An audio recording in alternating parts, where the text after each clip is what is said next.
दोस्तों इकट्ठा हो जाओ, चलो टैरिफ के बारे में बात करते हैं।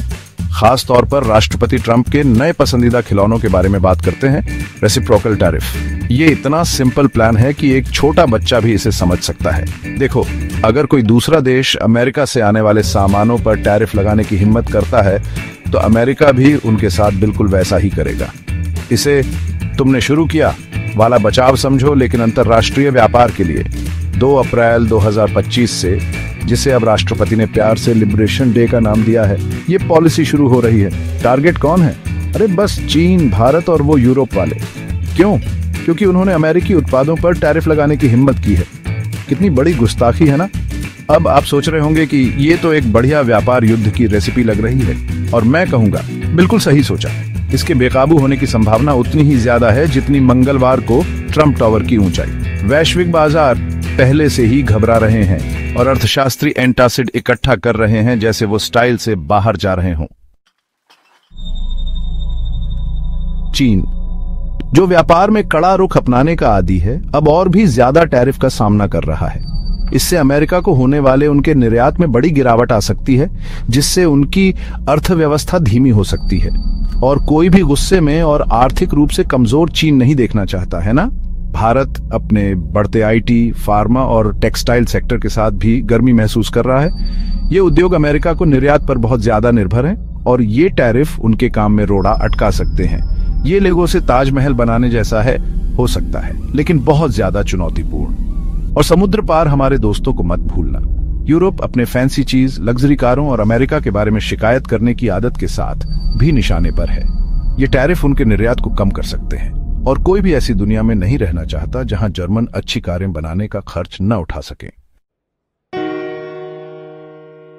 चलो खास बातों पर आते हैं। भारत का आईटी सेक्टर, जो अपने टेक जादूगरों और कॉल सेंटरों के लिए जाना जाता है, अमेरिका को बहुत सारी सेवाएं भेजता है। लेकिन इन टैरिफ के साथ वो सेवाएं बहुत महंगी हो गई हैं, और जब कोई चीज महंगी हो जाती है तो लोग उसे कम खरीदते हैं। ये बुनियादी अर्थशास्त्र है।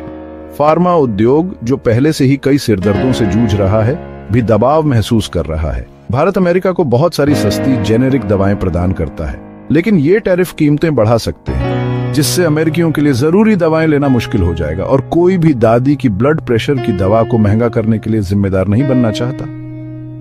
फिर टेक्सटाइल उद्योग है।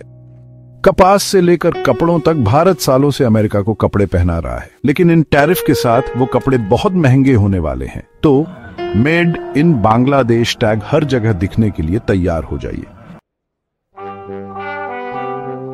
तो इस व्यापार युद्ध में भारत क्या करे? शुरुआत के लिए उन्हें कूटनीतिक होना होगा। अमेरिका के साथ बातचीत करना, बेहतर शर्तों पर बातचीत करने की कोशिश करना, यह हमेशा एक अच्छा पहला कदम होता है।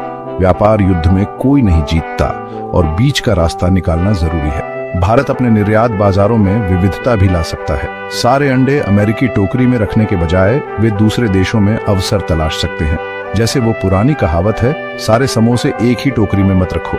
लेकिन सच कहूं तो ये टैरिफ नुकसान पहुंचाने वाले हैं। भारतीय शेयर बाजार शायद पहले से ही घबराया हुआ है और निवेशक इसके प्रभाव के लिए तैयार हैं। रुपया कमजोर हो सकता है, मुद्रास्फीति बढ़ सकती है और अर्थव्यवस्था को नुकसान हो सकता है। क्या ये व्यापार युद्ध अमेरिकी अर्थव्यवस्था को फायदा पहुंचाएगा या बस एक बड़ी महंगी गड़बड़ी बनकर खत्म होगा? ये तो समय ही बताएगा। लेकिन एक बात पक्की है, ये एक उबड़ खाबड़ सवारी होने वाली है। तैयार हो जाओ दोस्तों।